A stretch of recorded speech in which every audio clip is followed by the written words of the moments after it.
All right, so good day, everyone. Today we will be discussing human flourishing, and later on, we're going to discuss human flourishing in terms of science and technology.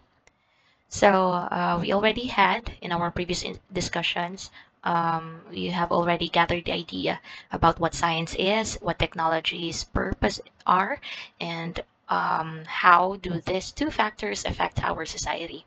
So, in this presentation, mag-explore tayo ng mga complex relationship between science, technology, and human flourishing. So later on, we will understand what is this term, flourishing, no? Anong ibig sabihin nito? So, this chapter examines the evolution of scientific methodologies o yung iba't ibang mga pamamaraan, yung impact ng scientific progress sa society natin, at saka yung mga ethical considerations na nagsusurround sa pursuit ng humankind sa technological advancements. Because humankind opts to have these advancements, kagaya ng description natin sa technology last time, technology, ginagawa natin yan para ma-carry out natin yung tasks natin much more easier and maging convenient yung buhay natin. So in this chapter, it argues that while science and technology have undeniably contributed to human progress, they also pose challenges that require careful considerations, gaya ng ating mga ma-mention later. Now, flourishing. Flourishing, it is a term that describes a state where people experience positive emotions, positive psychological functioning, and positive social functioning. So most of the time, living within an optimal range of human functioning. So, ano bang term na familiar na pwede nating maihambing sa flourishing? So, ang flourishing, in layman's term, is more close to a process wherein merong development na nangyayari sa isang bagay, sa isang pangyayari, sa isang technique, sa isang strategy. So kagaya ng ating mga plants when they grow up, rather when they mature, and they reach a certain growth, yung tawag dun sa growth na nangyari sa kanya, sa development na nangyari is flourishing. No?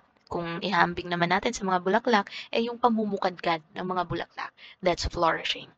Now, if we're going to relate it with human functioning, meaning we became familiar already with the techniques, with the strategies, with mga mga forms of technologies that we have, and then we use them, and then we are already working independently, or meron tayong confidence sa sarili natin sa paggamit ng mga yun. So that's how we flourish. And when we're going to relate it with the development of the world as a whole, technological advancements, ayun na nga, syempre, development din sa mga aspeto na yun. So that is flourishing. So when we talk about human flourishing, it is an effort to achieve a self-actualization and fulfillment within the context of a larger community of individuals, each with the right to pursue pursue him or her rather with own such efforts. So, yung ma-achieve natin yung higher self natin. No, it involves the rational use of one's individual human potentialities.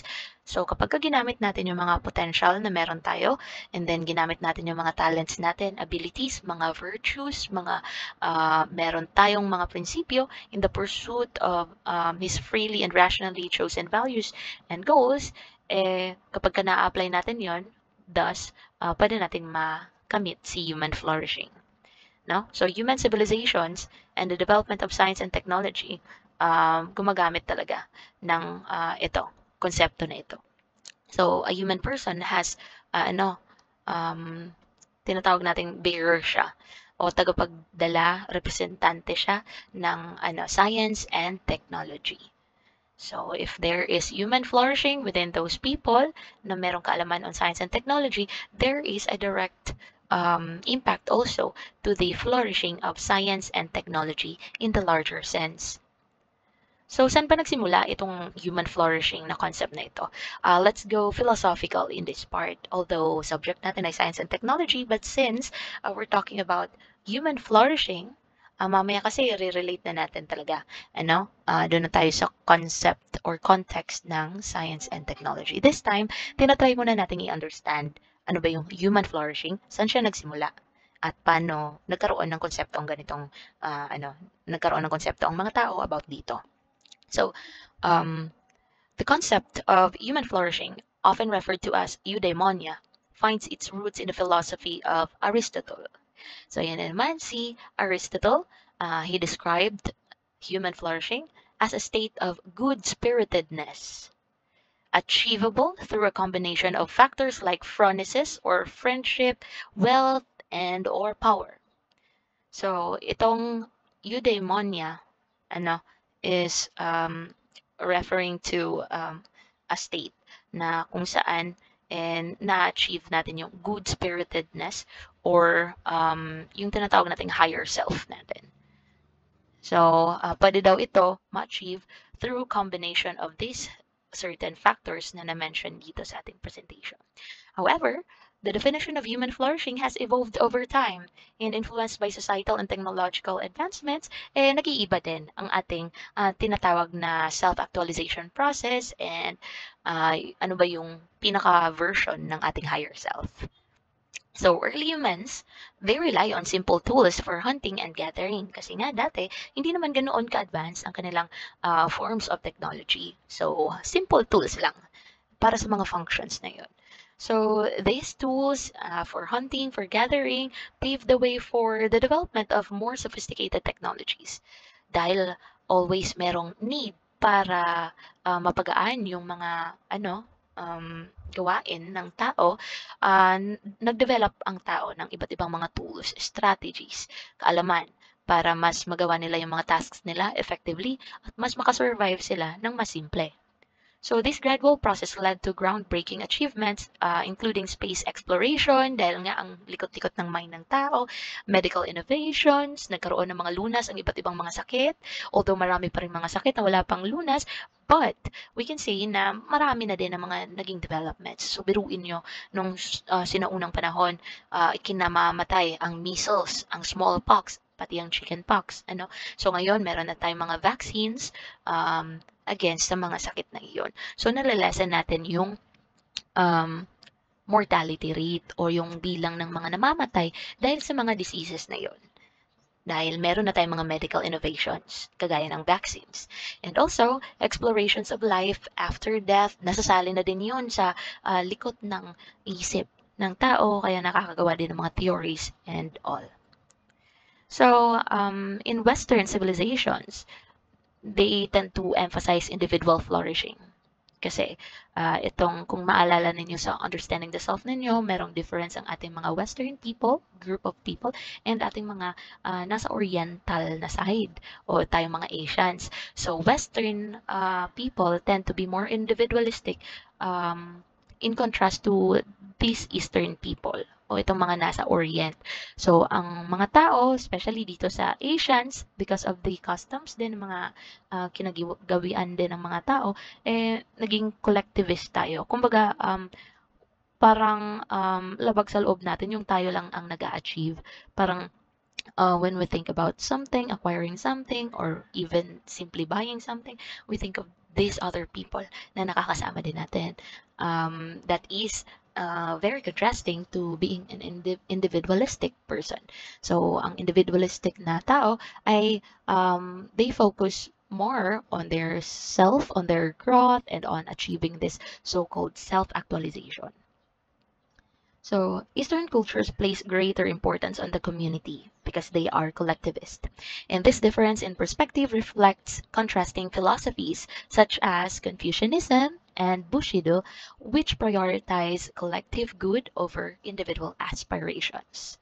So, we have here a few more things bago natin totally maintindihan talaga si human flourishing.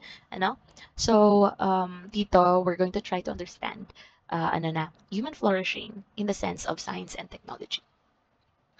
So, the pursuit of scientific knowledge and technological advancement is intrinsically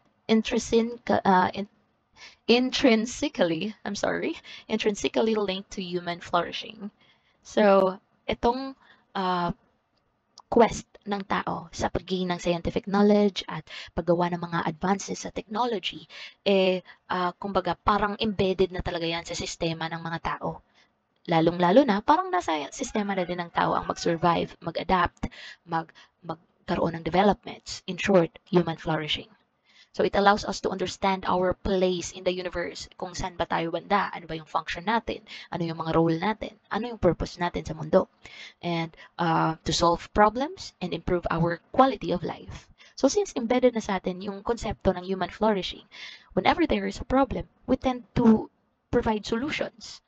And we can only do that kapag meron tayong malalaking tools o yung tinatawag natin na giants in the sense of science and technology.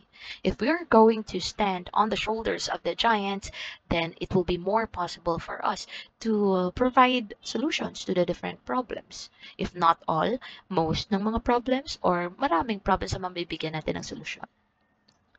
The scientific method, with its emphasis on objectivity and empiricism, has been instrumental in generating knowledge and driving innovation. However, its methodology has been subject to criticism and revision throughout history, and it leads to the development of alternative models. So, science as a method. So, we all know science no, is a systematic body of knowledge that provides us explanations about sa iba't ibang mga natural phenomenon dito sa mundo. Diba? So, that entails a process. That's why it's also safe to say that science is a method. No? So, in the process of producing a certain knowledge or producing facts, scientific facts, we have this two theories na involve. So, we have verification and falsification theory. So, let's focus here muna sa ating paragraphs sa slide. So, let's have first the verification theory. The verification theory emphasized empirical evidence and the ability to confirm or refute theories through observation and experimentation, prioritizing verifiable results and rejecting unverifiable ideas. So, ano sabi? Sa verification theory, ina-emphasize dito yung mga empirical evidence, yung andyan, na present sa atin ng mga ebidensya, you know? And yung ability natin na i-confirm or i-refute yung mga theories or explanations na andyan, no? By observation, experimentation, and with that, pina-prioritize natin yung verifiable results, yung pwede natin ma-verify, pwede natin ma-cross-check. If it is impossible for a certain idea to be verified, then nire-reject muna natin yan siya. Kasi parang focus tayo on kung anong pwede nating ma-verify. No? Given na the observation and experimentation results aligns with a given theory, then that could be possibly accepted through the verification theory. Kaya nga, in its pangalan lang alone, verification theory. You need to verify. We need empirical evidence o yung nakikitang evidence. So, emerging from this verification theory, emerged from the local positivist movement na pinangunahan ng philosopher na kagaya ni Rudolf Carnap and the Vienna Circle. So, they argued that meaningful statements must be either analytically true or empirically verifiable. So, it must be analytically true or empirically verifiable. So, kapag yung idea ay dumaan sa ganitong proseso, then it's a part or it's a matatawag nating an idea or fact that has withstand the verification process. However, this approach faced significant criticism for being too restrictive. Kasi nga, dito pa lang alone, sa simula natin, di ba? Pinaprioritize yung verifiable result. Halimbawa, meron tayong mga ideas na hindi pa natin pwedeng ma-verify kaagad kasi wala pang concrete or empirical evidence na available. So, kapag yung ginawa o ginamit nating proseso is yung verification, nire-reject kaagad yung mga unverifiable na ideas. So, hindi na siya binibigyan ng chance. So, in short, automatic laglag na yon. Okay? So, in science, we also know the possibilities na pwedeng merong mag-emerge ng mga mga ideas that could possibly support those unverifiable ideas yet. No? So, with that, we have the falsification theory. which involves the falsification process. So, the falsification theory was proposed by Karl Popper, and it emerged as a transformative alternative, suggesting that a theory should be considered scientific if it is falsifiable. What do we mean by falsifiable? So, pag sinabing falsifiable ang isang ideya, ang isang bagay, halimbawa, mermaids are real. So, kapag falsifiable siya, it should be capable of being tested and potentially disproven. So, kung meron siya nitong dalawang qualities na ito, it can be considered as a itong idea na ito na pwedeng mag-undergo ng falsification process. Okay, so balikan natin. Oh, wait lang. I'm sorry. Lost with the slide. Ayan. So don't worry. Konti lang naman to. And then we're halfway. Wow, halfway. Anyway, you can pause the slides naman if you want to review. You can pause the video if you want to review the slides. I think it would be better na ganito na lang. Hindi ko ibigay yung slides mismo. It's incorporated with my discussion. Para naman at least marinig ninyo. Ano? So, so that we can make sure na you have also accessed the video lecture. So we have a small table here. We're comparing falsification process and the verification process. So in here it's labeled as falsificationism. I'm sorry, falsificationism versus verificationism. So falsificationism, unang difference nila ay it involves deductive process, si falsificationism. So what do we mean by being deductive? So we can start with a larger idea bago tayo maka-form ng theory, and then saka natin himay-himayin para mahanap natin ano ba yung pinaka-cause or pinaka-evidence na pwede makapag-support doon sa ating nabuong theory. Okay, so falsification hypothesis, it involves or it supports somehow the theory that implies what should not occur. So may mga conditions tayo, no? So ito yung tinatawag na valid form or modus tollens, no? So number one, if theory is true, we should observe not, no? We should observe not, meaning if the theory is true, hindi na natin i-observe. And then second point, we observe itong x, itong variable na ito. And therefore, theory is not true. So ito yung mga steps, kumbaga. No? So again, if the theory is true, we should observe not the variable, and then second, we observe the variable, and therefore tsaka pa tayo pwede makapagbuo ng pinaka-conclusion, no? So tsaka pa tayo therefore kung ano man nang naging resulta nun. Okay, so let us go here sa verificationism or yung sa verification theory. So difference nila, kanina falsificationism involves deductive process, while verificationism involves inductive process. So ano ba tong inductive process? So we can start with the details before matahin natin yung pinaka-conclusion. Nakita ninyo ang difference? Kanina, we can start with a larger idea, then tsaka natin himay-himayin. Dito sa inductive reasoning, pwede tayong magsimula sa maliliit na mga detalye-detalye. Kumbaga, parang magko-connect the dots ka. And then, tsaka ka pa makakapagbuo ng theory. And then, tsaka ka pa magko-conclude. So, yun yung pinaka-difference nila. Now, ano yung mga benefit? Ayan, na-mention naman natin kanina. Sa falsification theory, pwede natin mabigyan ng chance ang mga unverifiable ideas na makapag-produce din ng fact. Lalong-lalo na kapag later on, yung alternative theory or suggestion nila, naka-withstand siya ng falsification process. So in the social dimension of science, the emphasis on scientific methods, while it's very important, has sometimes overshadowed the social context of science.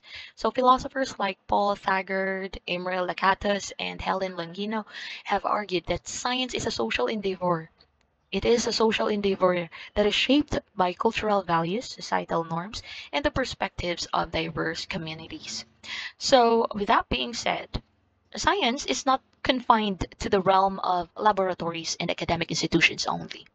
It is intertwined with cultural practices and beliefs, and its applications can have profound social and political implications, meaning it has a huge impact to the society. Thus, merong social dimension si science. Thus, SDS, Science, Technology, and Society. So, science and the pursuit of reasons. So, many people are drawn to science due to its ability to produce tangible results. No? So, it is important to acquire knowledge, or it is important to uh, rather acknowledge that science does not have a monopoly on results. Other disciplines, including religion, luck, and even randomness, can also yield outcomes. And it's not only science ang nakakapag-produce ng results. However, hindi din foolproof si science. Pwede ding merong mga ideas na pwedeng naging outcome ng mga investigation na pwedeng merong mga error, in short. So, science acknowledges na merong ganun. And that's why continuous talaga ang verification process and falsification process na ginagawa dapat sa bawat ideas or scientific knowledge na nakukuha natin. So, even the most advanced scientific predictions, such as weather forecasts, can be inaccurate. So, kung makabantay mo, you have your smartphones and minsan yung mga weather update or forecast na binibigay is not 100% accurate. No? Possible kasi na ma-change ito due to mga hindi mga na-preempt na mga factors or nakapag-cause ng mga changes sa weather. No? So, this underscores the limitations of science and the need for caution in interpreting and applying scientific findings. That's why scientific ideas are always conservative. Hindi siya nagkakaroon or iniiwasan ni itong pagpuproduce natin ng scientific ideas, hindi tayo gumagawa ng mga grandiose na mga claims.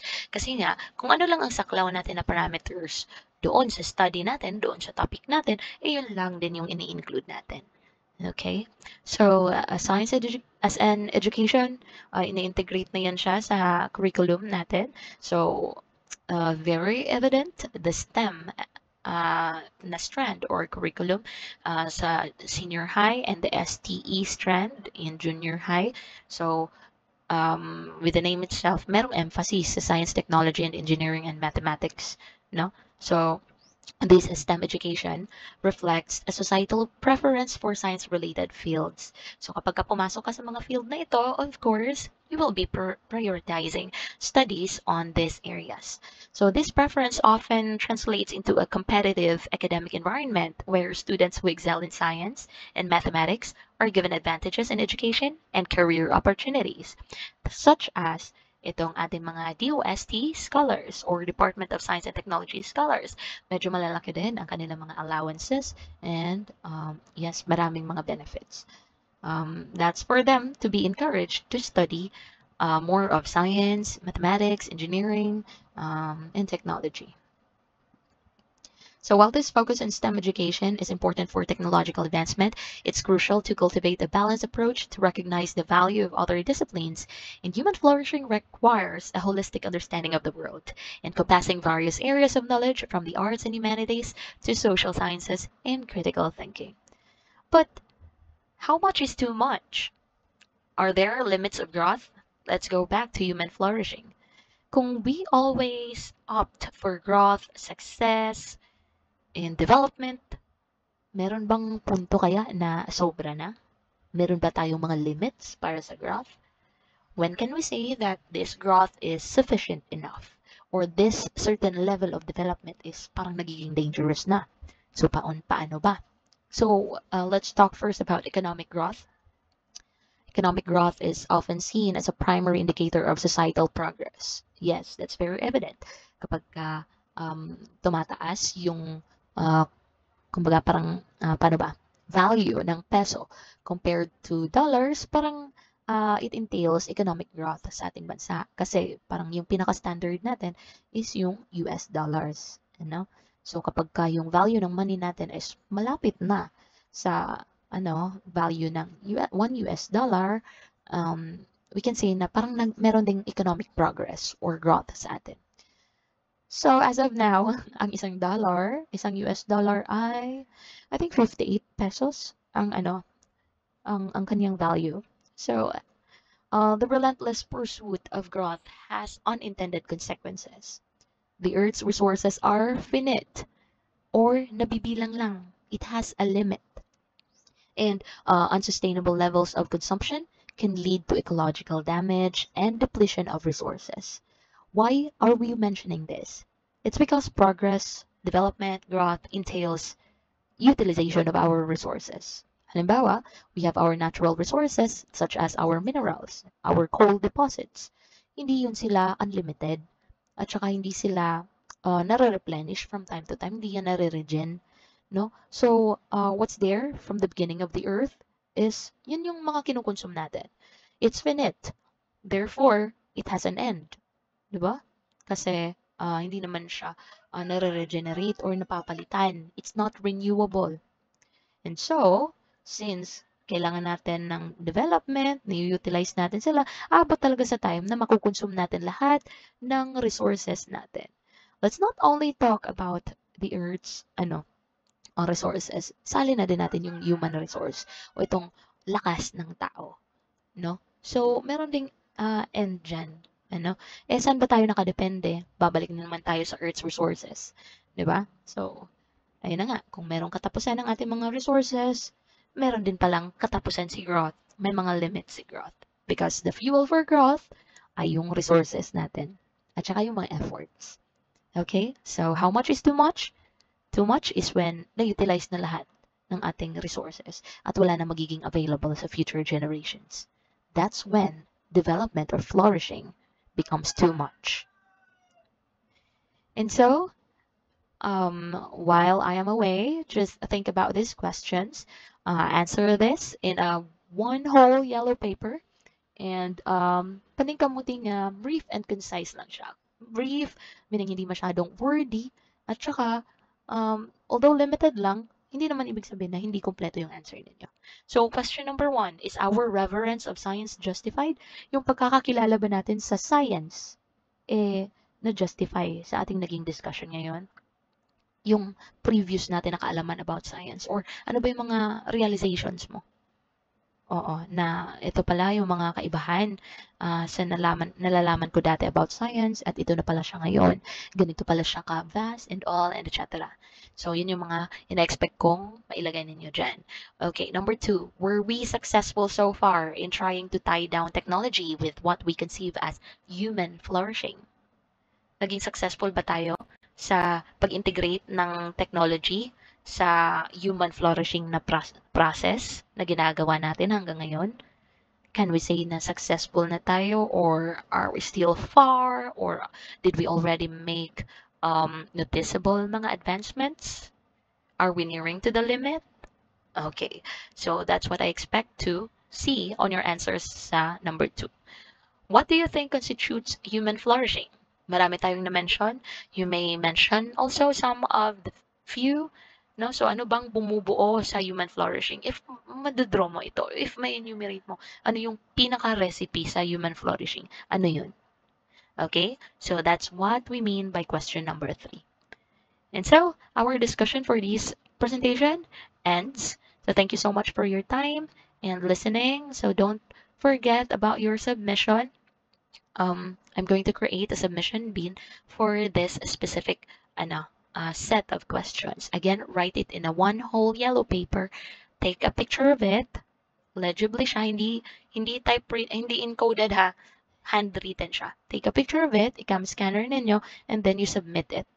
You submit it in the submission bin that I'm going to make. Okay, so If you have questions, you may tap our GC. Thank you so much, everyone, and have a good day.